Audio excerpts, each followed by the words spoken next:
Hi friends, welcome back to Story Time. Today we're reading Elmore by Holly Hobbie. There's little Elmore. I didn't realize she'd written so many other books besides Toot and Puddle, so it's kind of cute to find them. Oh, there goes Lexi onto the shelf. There's Elmore in a little tree. There's Elmore again.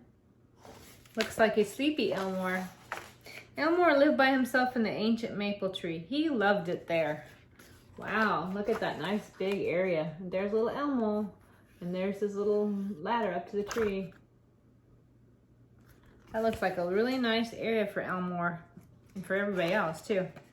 Every few days he would climb down the huge tree trunk as darkness fell to graze on his favorite leaves and twigs. Then back he would go to his snug hollow in the ancient tree. There he is. He's got a little jacket on. How cute is he? And some deer over there. Very cute. Elmore was solitary. He lived alone. And you would think he would be used to that by now. But here's the thing, he often felt lonely. Solitude could be very boring. Aww.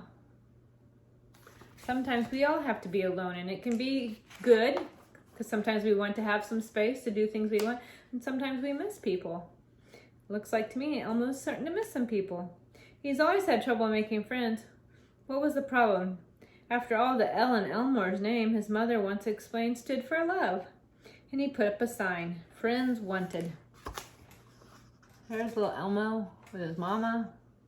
And he's thinking, and there he is putting up his sign, Friends Wanted. I understand that. It is hard to make friends sometimes. Or if you can make them, it's hard to keep them. People just get busy or into so many things, it's hard. He was discouraged by what he overheard. He's too prickly. It's hard to be around him. Aww. Look at that, having trouble making friends. Because they say he's prickly because he's a hedgehog or a porcupine. Not sure which. Elmore shook his back and the quills rattled. And it was true. If you got too close to one, you might get needled, nettled, and prickled. Elmore didn't mean it. It just happened. No. There he is shaking, and everybody's running because there go his needles. Must be a porcupine, because porcupines have pokey, sticky needles. He spent a rainy day holed up in the ancient tree thinking about what to do. What could be done about his troublesome quills? They were there to protect him like a coat of armor, but protect him from what? Elmo's life was peaceful, and he was lucky. Well, there he is in his house during a rainy day. The next day, his old uncle happened to come shuffling along past Elmo's tree. Good morning, Elmore. And a moment later, he said, You don't seem your usual cheerful self. Is something wrong? I wish I didn't have all these quills, Elmo explained. It's too hard to be around, and I have no friends. I'm your friend, the uncle smiled. That's different, Elmore said. Look at his cute little uncle. Cute little Elmo.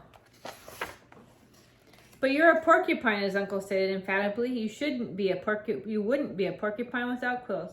I know, said Elmo. I've got hundreds and thousands of them. You're a handsome porcupine, his uncle added. Your quills are beautiful. You should treasure them.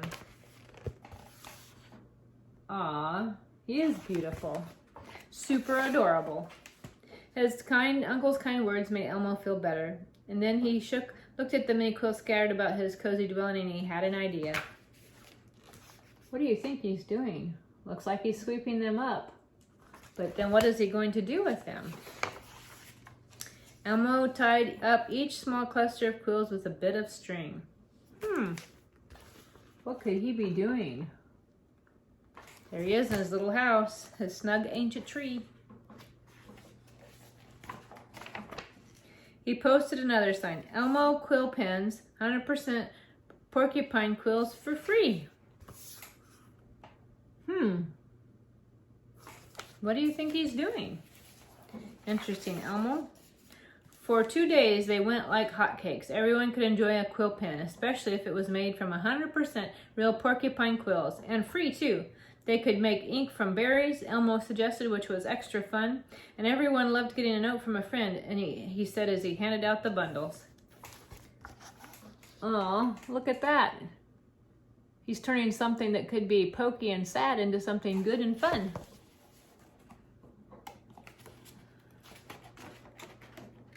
Sometimes that's what you gotta do. There's an old saying, make lemonade out of lemons. By the time the last quill pens were gone, Elmo was tuckered out, but most of all, he was happy. Look at him there waving at people that could maybe be his friends. And what's this over here? Looks like a porcupine we haven't met yet. In the days that followed, he received all kinds of notes, and it was exciting. We love our quill pens. This is a picture of us. Let's be pen pals. One bright morning after the quill event, there was a big sign tacked to the trunk of Elmore's tree.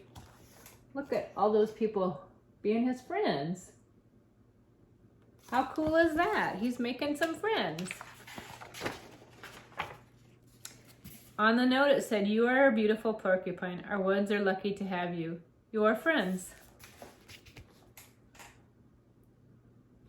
So there you go.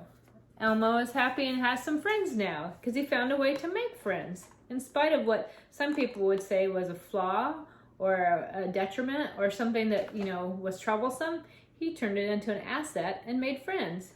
So sometimes, got allergy season, sometimes that happens. You have to take something that maybe seems like it's in the way or that's a flaw and it's not good and see a way that you can use it and turn it into something good. Like, I don't know, I can't think of anything off the top of my head, but you know, that gives me something to think about. So I hope this day that you think about some ways that you can be a friend and take some of the things that maybe you don't like about yourself or that you take for granted about yourself and use those as ways to be friends. So I hope you enjoy the stories and come back for more stories this week. And I hope you have a great day.